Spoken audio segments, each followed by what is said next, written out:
Well, I think they call it civics in high school, or used to. I never had civics in high school. I wasn't taught anything about the government until I got to college. And my first semester of college, I had a American government. I was basically a C student in college. I didn't see any reason to work hard and get an A. Why not? I could do nothing, get a C. But in American government, I made straight A's. I made 90 or better on all the exams. The professor had me to tutor the football boys that were having a problem.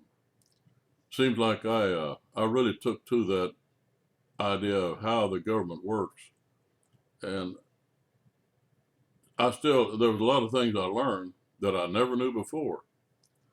Well, I've learned a lot since then that I didn't learn in college. And I wonder how many people watching this ever think past voting day. How do how do how does it work? Well, let me explain something to you. Let's say Tuesday is voting day. So we have maybe it's well, whatever the voting is, it happens. And after the polls close at 7 o'clock, the party, whatever party you're interested in, has a caucus, a meeting, a political meeting, as they call it, a caucus. And for the county, everybody in the county, or actually it's less than that. It's the precinct. They'll have a precinct meeting after the election for your party. And if you go, hardly anybody goes. Here in Bell County, when I was living in Salado, I went to the caucus, and I think there was only 7 or 8 people there. Well, what do? Well, they decide who will go to county, and they have a county caucus, and they'll meet there, and they decide who will go to the district, and then they decide who will go to state, and then they decide who will go to national. These people, you work your way up. Well, you're the representative that that votes on who the party is going to support.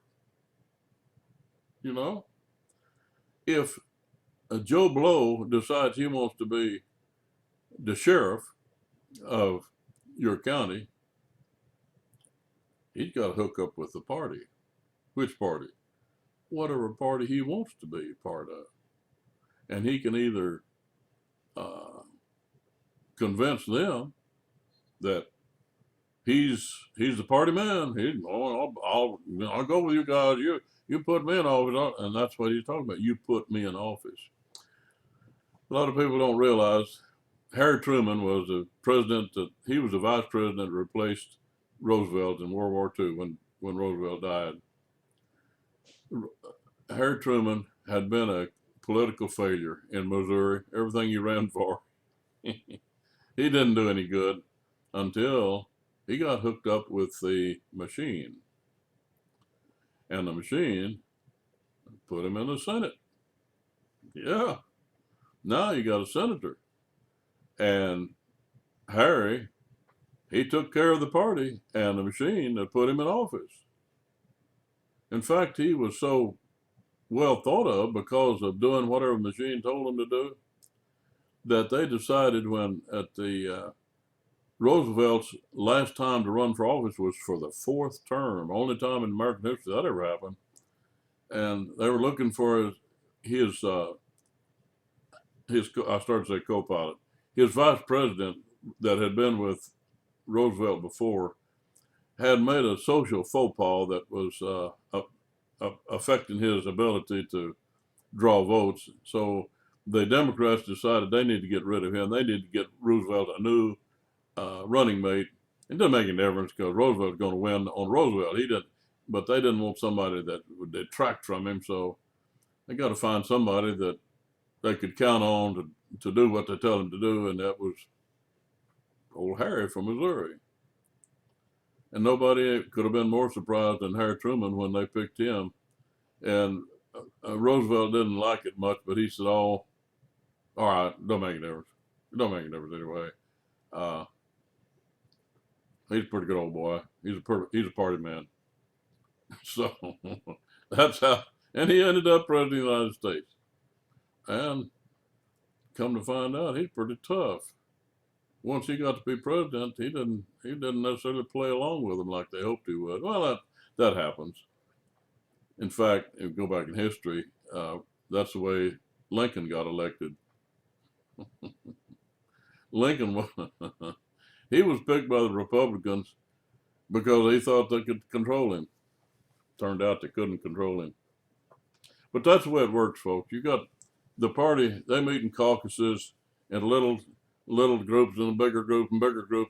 And I went through this process as far as the state convention. And so I got firsthand information how this works. I probably could have gone to national, but my wife and I, because we were active, but I didn't want to be that active. It was an education for me. And it's for you, it's a way that people get to be elected.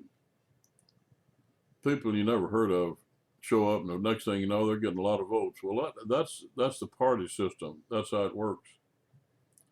And I will add that in the past, third-party candidates don't do any good. One of the most popular men to ever be president was Theodore Roosevelt, back at the turn of the century of the 20th century. He was a great, a very popular man. Everybody loved him as a governor, and later on as president. He was great. Then he ran off to war, and when he came back, he's going to get back into politics. And he was Republican then. They already had somebody.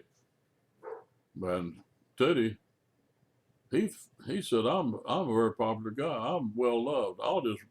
I'll create my own party, and we'll have a third party, and I'll show you guys." So he created another party called the Bull Moose Party. He didn't make it. He might have been a wonderful guy and very popular and well thought of, but you know, the two-party system, they control it. And you know, and not too long ago, Ross Perot, he tried to run as an independent. And he made quite a splash in TV, and got a lot of followers. Not enough to buck the two-party system. Hasn't happened yet. Don't know if it ever will in my lifetime. So, if you're interested, you need to know what's going on. I think that helps. The more you know about your government, the better off we all are. If everybody knew more, I think we'd all be better off. Our form of government is not the best, but it's the best that man has ever come up with. The democratic form of government is far better. Of course, a theorist would say a benevolent dictator is the best form of government. Hey, that's a modifier. A benevolent dictator. We're going to get one. Well,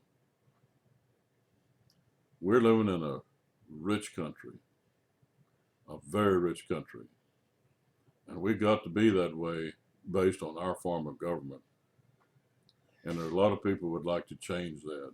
Folks, I saw on TV the other day a man paying well over $100 million for a painting from somebody I know. It wasn't old masters. It was a bunch of colors splashed on a canvas, and they called it a painting, and he paid over $100 million for